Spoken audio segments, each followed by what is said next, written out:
रामचरितमानस में लिखा है, सब कर निंदा जे नर करहीं, ते चमगादड़ होई अवतरहीं। सबकी निंदा करने से चमगादड़ की योनि में जाना पड़ता है, ये बात तुलसीदास जी महाराज कह रहे हैं। और उन्हीं तुलसी जी के नाम पे पीठ बना करके बैठे हुए रामभद्राचार्य जी सबकी निंदा कर रहे हैं, प्रेमानंद जी को गलत कह रहे हैं। और प्रेमानंद जी क्यों गलत हैं? क्योंकि वो संस्कृत नहीं बोलते हैं। तुलसीदास जी जिनकी पीठ पर आप स्वयं बैठे हुए हो, उन्होंने भी तो अवधी भाषा में रामचरितमानस लिख दिया। उनसे पूछा जाना चाहिए कि उनकी टिप्पणी का क्या मतलब है। रामभद्राचार्य जी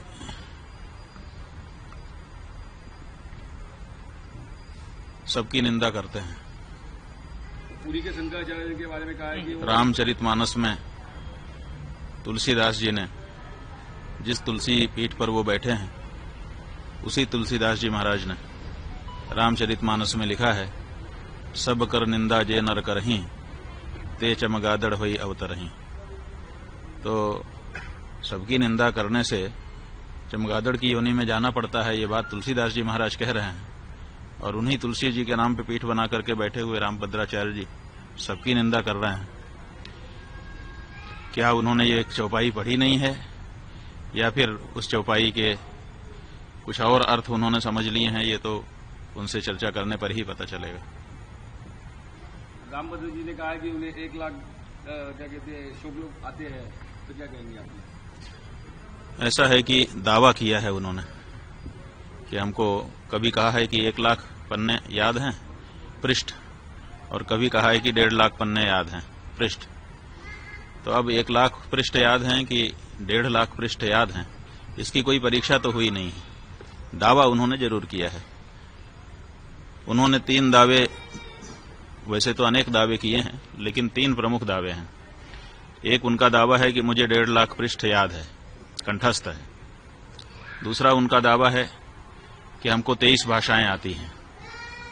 और तीसरा उनका दावा है कि मैंने राम जन्मभूमि में जो गवाही दी उसके कारण फैसला हो गया।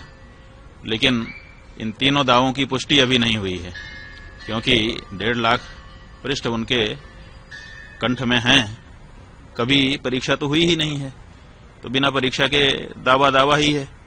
इसलिए हम चाहेंगे कि 1.5 लाख पृष्ठ कौन कौन से हैं उनको निकाल के एक जगह पे रखें और फिर लोगों को आमंत्रित कर दें कि आइए, जिसको किसी भी प्रश्न से पूछना हो हमसे पूछिए, हमको सब कंठस्थ है।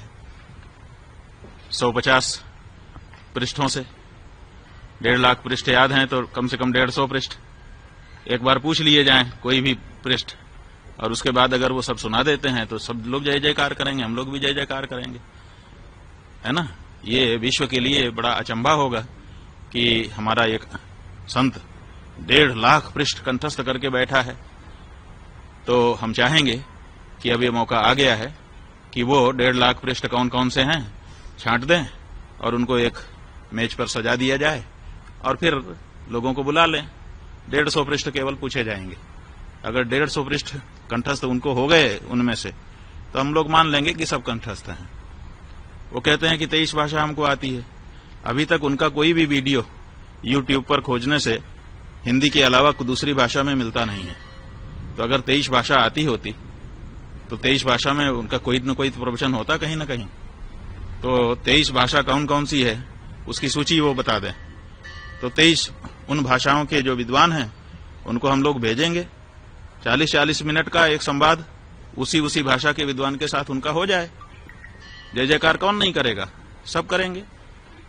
और तीसरी बात यह है कि वो कहते हैं कि राम जन्मभूमि में हमारे कारण फैसला आ गया, हम ही हैं। तो वहां के वकीलों ने तो इसके विरुद्ध बताया है, वहां के जज ने तो इसके विरुद्ध बताया है, इसलिए इसमें भी शंका हो गई है। इसलिए इस बारे में भी प्रमाण उनको सामने रख देना चाहिए और ये कहना चाहिए कि जो वकील और जो जज कह रहे हैं वो गलत है। लेकिन ये नहीं उन्होंने कहा है। जो उनको गलत बता रहे हैं उनको उन्होंने गलत नहीं कहा है, प्रेमानंद जी को गलत कह रहे हैं। और प्रेमानंद जी क्यों गलत हैं? क्योंकि वो संस्कृत नहीं बोलते हैं। तुलसीदास जी जिनकी पीठ पर आप स्वयं बैठे हुए हो, उन्होंने भी तो अवधी भाषा में रामचरितमानस लिख दिया। संस्कृत में क्यों नहीं लिखा उन्होंने? क्या संस्कृत बोलना ही विद्वत्ता होती है? क्या गोस्वामी तुलसीदास जी विद्वान नहीं थे कि वो अवधी भाषा में महाकाव्य की रचना कर रहे थे, अवधी भाषा में राम जी के गुणगान कर रहे थे?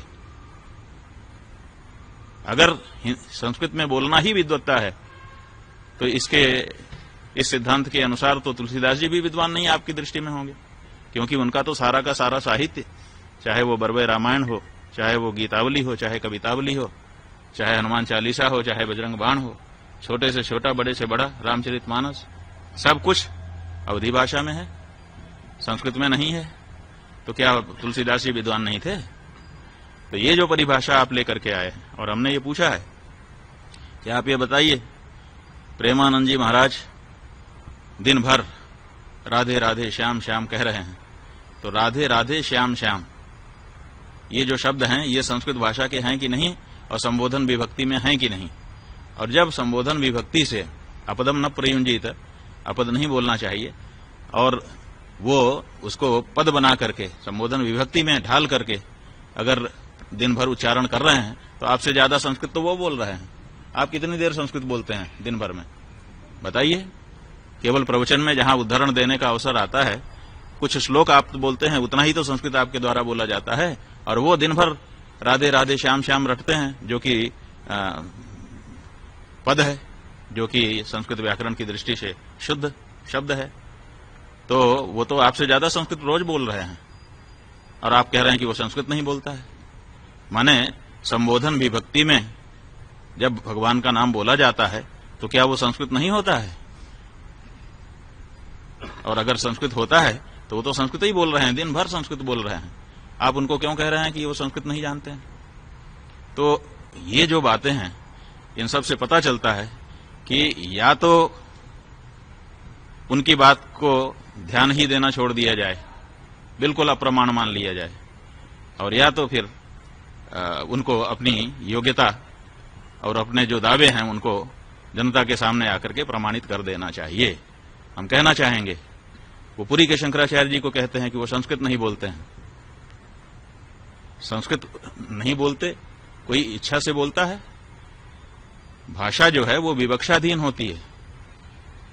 विवक्षा का मतलब होता है बोलने की इच्छा। हमको इच्छा होगी तो हम बोलेंगे, इच्छा नहीं होगी नहीं बोलेंगे। कोई हमको जबरदस्ती करेगा कि तुम यही बोलो?